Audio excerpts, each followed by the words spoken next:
बड'फा उपेन्द्रनाथ ब्रह्मनि दैदेननायाव जे दाबिबोबाय थानाय आलादा रायजो बड'लेण्ड सोरजिनाय बे आलादा रायजो बड'लेण्ड सोरजिनायखौ जोङो सोलिफु दाननि एबा फैगौ 7 अक्ट'खालि क'क्राझार जिल्लानि सिङाव थानाय Kdsa फोथाराव जोङो आलादा रायजोनि जे दाबि एबा आन्दलन बे आन्दलनखौ जोङो फिर खालामफिननो थाखाय आखायाव लाबाय।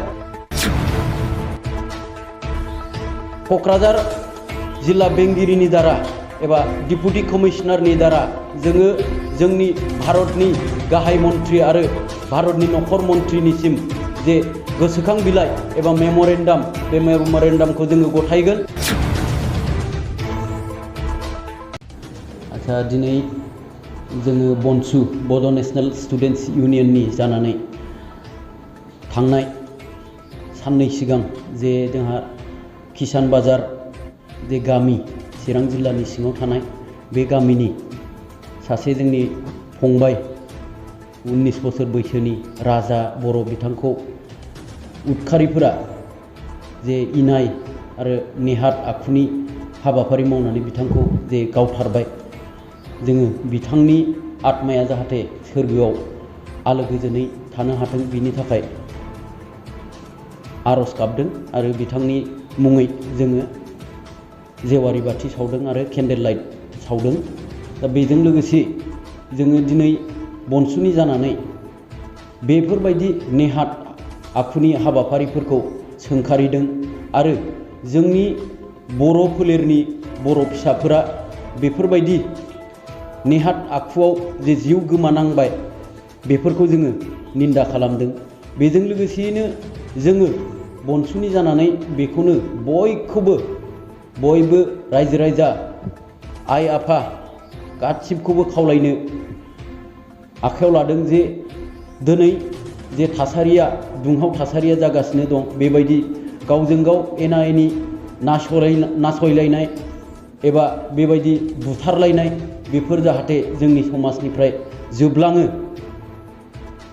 जायनि थाखाय जों गासैबो आइ आफाफोरा मेलेमजिबि बिथांमोनहा जों बयबो ज' जानानै मोजां सिद्धान्त लानानै जाहाथे बयबो दोलै नोगोरै ओंखारबोयो, जाहाथे सान्थि परिबेसा जोंनियाव फैफिनो। आरो बेजों लोगोसेयैनो जोङो खावलायहरदों एडमिनिस्ट्रेसन एबा प्रसासनखौ जाहाथे जोंनि सादारन आइ आफाफोरा बा जोङो बयबो जाहाथे मोजाङै थांनानै थानो हानायनि, सुख सान्थियै थानो हानायनि, गाव गावनि हाबाफारिफोरखौ मोजाङै मावफुंजोबनो हानायनि जाहाथे जोङो मोनसे निरापत्ताखौ सरकारनिफ्राय जों मोननो हायो बेखौ जोङो सरकारनाव खावलायहरदों आरो जोंखौ सेफटि आरो सिकिउरिटि होनो थाखाय जोङो प्रसासनखौ खावलायहरदों। बेजों लोगोसेयैनो जोंनि जे समाजाव बेफोरबायदि दुंहाव थासारि, बेफोरबायदि इनाय अनागार नासयलायनाय हाबाफारिफोर बेफोरो जोंनि मोनसे सुस्थ' समाज एबा गोरों गोरा समाज एबा बुजिना समाजनि मोनसे निति नङा बा आदर्श नङा।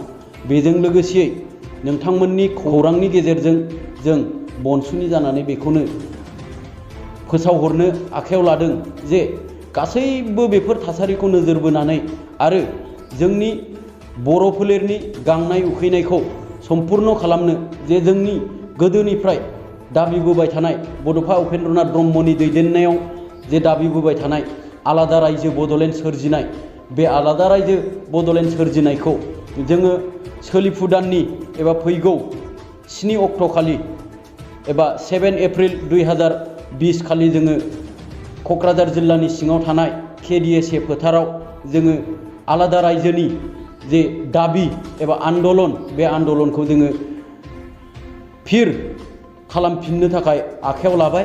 बिनि थाखाय जोङो फैगौ 7 थारिखआव क'क्राझार जिल्ला बेंगिरिनि दारा एबा डिपुटि कमिशनारनि दारा जोङो जोंनि भारतनि गाहाय मन्थ्रि आरो भारतनि नखर मन्थ्रिनिसिम जे गोसोखां बिलाइ एबा मेम'रेन्डाम बे मेम'रेन्डामखौ जोङो गथायगोन।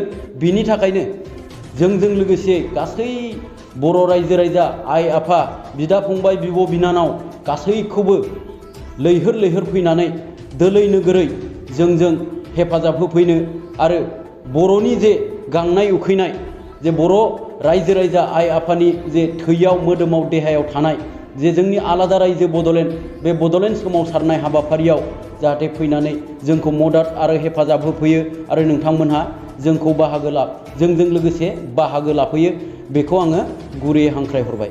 गोजोन्थों। नोंथांमोननि थाखाय मोनसे गोजोनथाव खौरां।